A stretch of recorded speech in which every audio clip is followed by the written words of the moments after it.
Hello guys, welcome to MBBS Made Easy, and our topic today is epilepsy. So epilepsy is defined as recurrent attacks of seizures. Basically, seizure is defined as alteration in brain electrical activity after the first attack of seizure. The recurrence rate of seizure is about 70%. Now, let's discuss different causes of seizures. So basically, there is a mnemonic to learn different causes of seizure, and the mnemonic is vitamin G, where V stand for vascular causes, for example, stroke or arteriovenous malformation. I stand for CNS infection. T stand for any trauma, A stand for autoimmune causes, M stand for metabolic causes like hyponatremia, that is low sodium, hypocalcemia, that is low calcium, hypomagnesemia, that is low magnesium.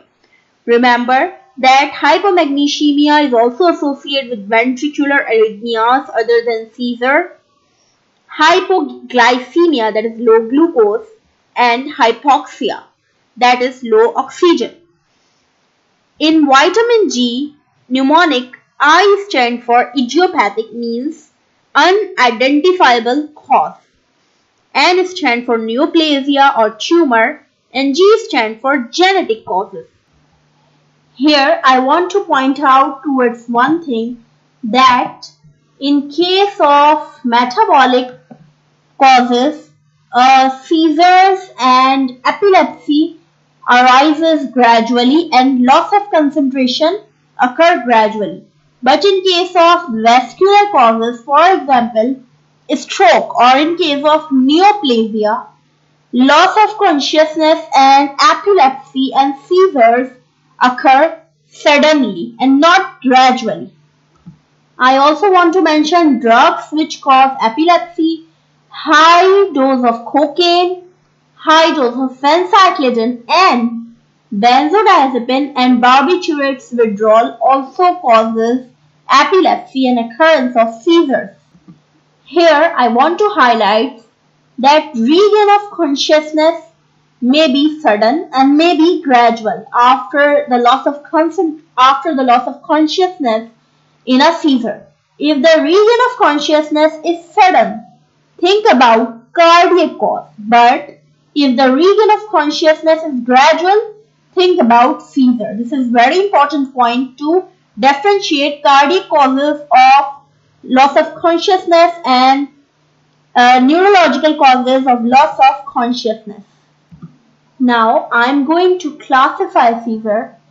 So, classification of seizure. Basically, seizures are divided into partial seizures and complex seizures. Partial seizures are basically seizures which originate from focal brain area, and complex seizures are seizures which originate diffusely from all of the two cerebral cortex. Partial seizures are further divided into simple partial seizure, complex partial seizure with secondary generalization, and complex seizures are further divided into tonic-clonic complex seizure, which is also called as grand mal seizures, absence seizure, which is called as static mal seizures, atonic seizures, and myoclonic seizures. Now I am going to discuss about simple partial seizures. As I told you, partial seizures originate from focal brain area. What happens in simple partial seizure, that there is electrical discharge, but there is no loss of consciousness in simple partial seizure. There is no automatism. Automatism means repetitive blinking of eye or any repetitive procedure. There is no any loss of tone in simple partial seizure, and there is no post-ictal confusion. What is post-ictal confusion? Post-ictal confusion means confusion, headache, and need for sleep after seizure. So simple partial seizure, what I told you, there is no loss of consciousness, there is no loss of tune, there is no post-ictal confusion. But simple partial seizures are of two types, Jacksonian seizure and Thorpe's palsy. I am not going into detail of simple partial seizure here. Now our second seizure is complex partial seizure. So basically, as these seizures are partial, so it arises from focal brain area, especially in case of complex partial seizure from temporal lobe, okay? And you will see loss of consciousness in complex partial seizure. You will not see loss of consciousness in simple partial seizure, but you will see loss of consciousness in complex partial seizure, but you will not see loss of tone in complex partial seizure. The person will not fall onto the ground. In complex partial seizure, you will see post-ictal confusion in complex partial seizure. Remember, you will not see post-ictal confusion in simple partial seizure, but you will see post-ictal confusion in complex partial seizure. And you will also see automatism in complex partial seizure. For example, blinking, repetitive blinking of eye. There is a particular, you can say, thing which you can see in complex partial seizure. It is called as deja vu and jamais vu. Basically, jamais vu means feeling of unreality. You will feel unreal, and deja vu means feeling of the event happened previously. The person feels that this event happened previously. So jamais vu and deja vu is particular to complex partial seizures. Now coming towards our third type of partial seizure, that is partial seizure with secondary generalization. This is a type of partial seizure which is focal. When it originates, then it becomes generalized. It becomes like a complex seizure. Now I am discussing the treatment available for partial seizure is basically you have treatment for partial seizure. First line therapy is carbamazepine is the first line agent in partial seizure, and in case of children, phenobarbital is a preferred drug in case of partial seizure. Now coming towards complex epilepsy. I already told you that complex seizure arises diffusely from both of the cerebral cortex. You will see loss of consciousness in complex seizure. You will see post-ictal confusion in complex seizure, and you will also see loss of tone in complex seizure. So basically, the first type of complex seizure is tonic-clonic seizure, which is also called as grand mal. And tonic means spasm and rigidity, and features like eye rolling, and clonic means repetitive contraction of muscles with symptoms like tongue biting and urinary and fecal incontinence. So that's all about tonic-clonic seizure. And if you do a EEG, that is electroencephalography, in tonic-clonic seizure, you will see 10 Hz activity in tonic phase and slow wave activity in clonic phase. Just learn this EEG finding because this will come in your examination. One thing more, I want you to learn that treatment, first line preferred treatment for tonic-clonic seizure is valproic acid, okay?